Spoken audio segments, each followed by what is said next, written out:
After leaving Cap and Power, I created a show called Babylon 5, which took 5 years for us to sell. Babylon 5 came from a number of areas all at the same time. Having been involved with various science fiction shows and network shows by this point, my sense was that about 30% of any television budget goes to waste from lack of preparation and forethought. I thought, number one, can the production model of television be done differently to make it more responsible and more responsive and more smart? So that was the production challenge. On the creative side, I was playing with two different notions at the same time. One was the idea of a big, huge, epic saga science fiction show, which would be massively expensive, showing empires rising and falling, interstellar war, and all that stuff, which I knew I could never sell. It was too expensive. The other one was the idea about a small space station, people trying to survive with each other and put up with each other in a small tin can. And then I realized one day in the shower that they were the same story. That you take this huge tapestry and you boil it down to the individual living on the space station like a UN kind of a thing. And it is that big story writ small. So you see the consequences on a personal level, on a individual level. So you can see the consequences of war, you see the consequences of diplomatic breakdowns. I'm fascinated by process. I wanted to see the process. How do you go from a place of peace to a place of war, and then afterward? How do civilizations rise and fall?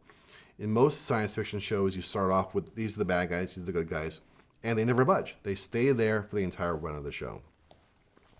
What if you flipped it? What if the guy you think is a bad guy at the beginning ends up being the good guy? What if the guy you think is a clown and a buffoon ends up being, a very important dark guy? And all that came together in that shower. Suddenly I saw this 5-year storyline unfurl in my head. I saw the entire thing end to end, top to bottom, front to back. And I staggered out of the shower, grabbing a notepad and a pen. Not the computers, I'm not that stupid, I was wet. And wrote down frantically as much as I could get down to that moment of the entire 5-year arc. And what's significant is that prior to that, no one had ever done a 5-year arc in American television. There were primetime soaps that went on forever, but they weren't designed to be built toward the conclusion. I wanted to do a story where it's 5 acts, 5 chapters, built along the structure of a novel.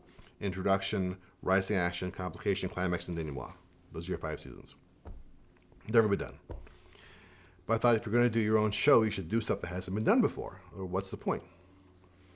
So I wrote the script, wrote the Bible for the show, and brought it to Doug Netter and John Copeland, with whom I had worked on Captain Power, because they were kind of at the cutting edge of technology at that time. And we went from place to place trying to sell this show for 5 years. And people thought it couldn't be done. Some said it shouldn't be done.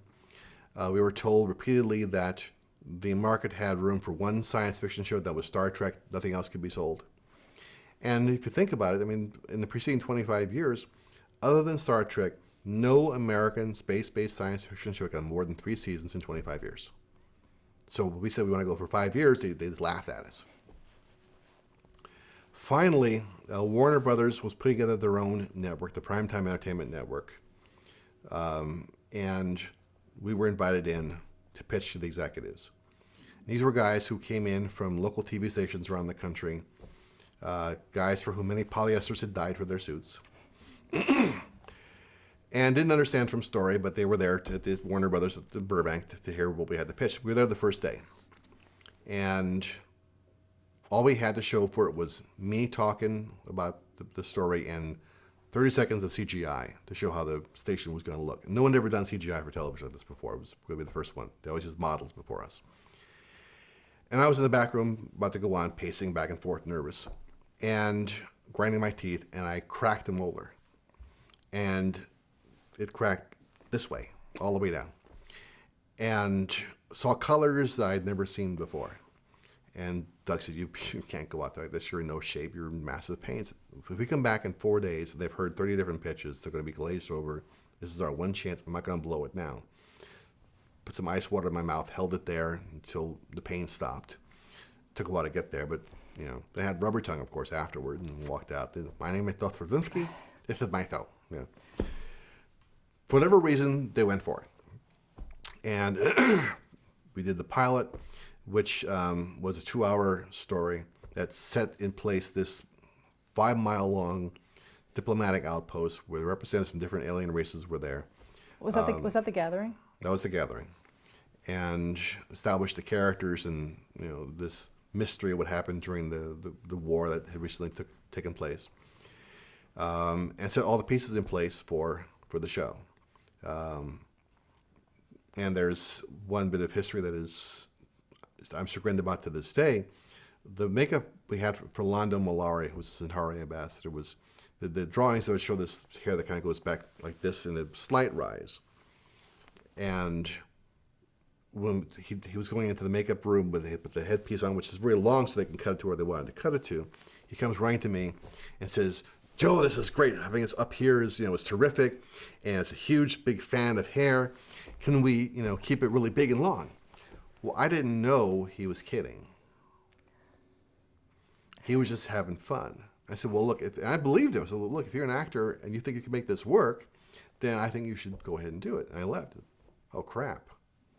So we had this huge Centauri sunrise hair thing that we did, which we carried then for the next 5 years because of a practical joke on his part. But he had to then wear it for the next 5 years, so it worked out in the long run. Yeah, it did work, though.